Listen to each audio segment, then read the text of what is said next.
Merhaba, ben Doktor Erhan Özel, iç hastalıkları uzmanıyım. Bugün sizlerle konuşacağımız konu lipödem. Lipödem daha çok kadınları ilgilendiren bir konu. Fakat farkındalık lipödem konusunda çok az. Özellikle hekimlerde de bu farkındalık az. Biz kendimiz için de bir öz eleştiri yapmalıyız. Çünkü biz hekimler de maalesef lipödemi bilmiyoruz. Tıp fakültesinde okurken ben de bilmiyordum.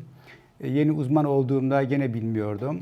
Daha sonra farkındalık gelişince, yani bu şekilde çok hasta gördüğümüzden dolayı lipödemin ne olduğunu anlamaya başladık. Ama lipödem hem hastalar arasında hem de hekimler arasında çok az bilinen bir durumdur.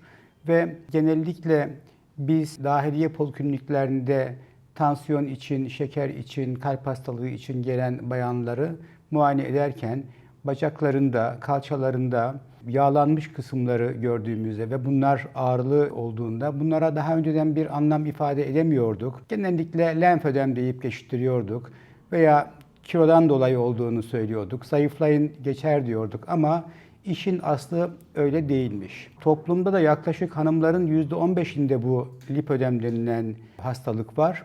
Lipödemli kadınlarda tipik olarak belden yukarısı incedir. Problem yoktur.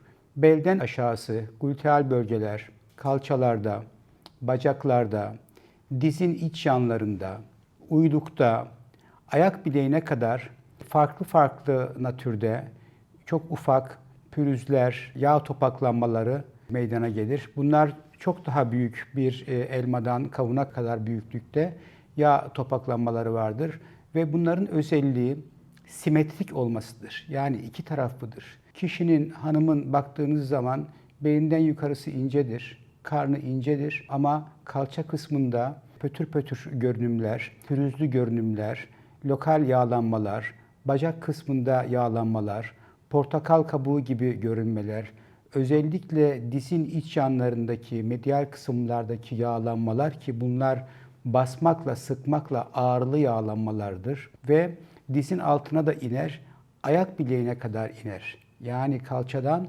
ayak bileğine kadar tutabilir. Özelliği de ayaklarda olmaz ve ellerde olmaz. Bir kısım hanımlarda da bu olaylara kollar da iştirak eder. Biz buna ağrılı yağlanma sendromu yani lipödem diyoruz. Bu insanlar çok muzdariptir bu olaylardan çünkü çok hekime gitmiştir.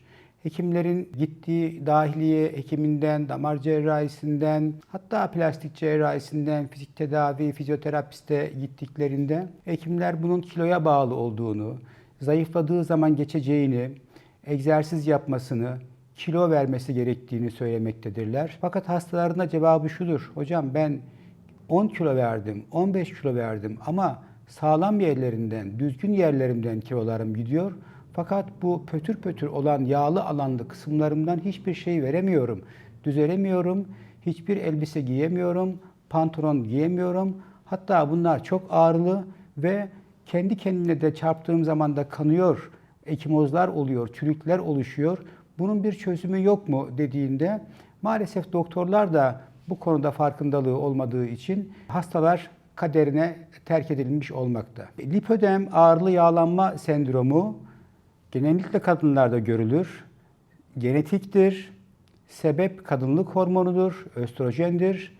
%15 kadın bundan dolayı muzdariptir.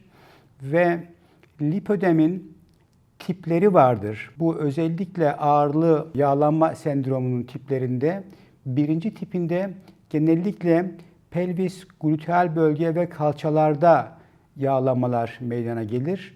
İkinci tipinde ise bu dize kadar, dizin iç yanlarına kadar aşağıya doğru ilerler. Yani gluteal bölgeden dizlere kadar ilerler.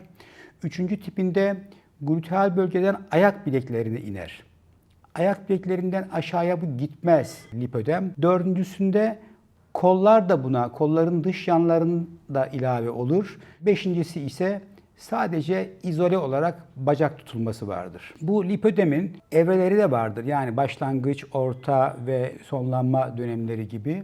Başlangıçta belden aşağısında bayanların genellikle kiloludur ve yağlıdır, kalındır ama cilt normaldir burada. Ciltte problem yoktur. Cilt pütürsüzdür. İkinci evrede cilt düzensiz, pütürlü, yağlanmalar başlamıştır, yağ topakları vardır. Üçüncü evrede ise bu yağ topakları çok ileri hale gelmiştir. Hatta böyle bir kavun büyüklüğünde, portakal büyüklüğünde yağlanmalar, topaklar olur. Genellikle bacaklarda, dizlerin iç yanlarında topaklanmalar vardır. Artık dördüncü dönemde de kişiler maalesef yürüyemez hale gelir, deformiteler meydana gelir ve buna ilave olarak da lipödeme ilave olarak da lenfödem de artık meydana gelir. Artık ayak sırtları da tutulmaya başlar. İşte bizim önemli olan bu lipödemi erken dönemde yakalamak gerekir ki çünkü erken dönemlerde yapılacak bir takım rehabilitasyonlarla bunların ilerlemesini durdurabiliriz. Lipödemin kesin bir tedavisi yok. Şu tedavi yapalım da hastalık bitsin diye bir tedavi yok ama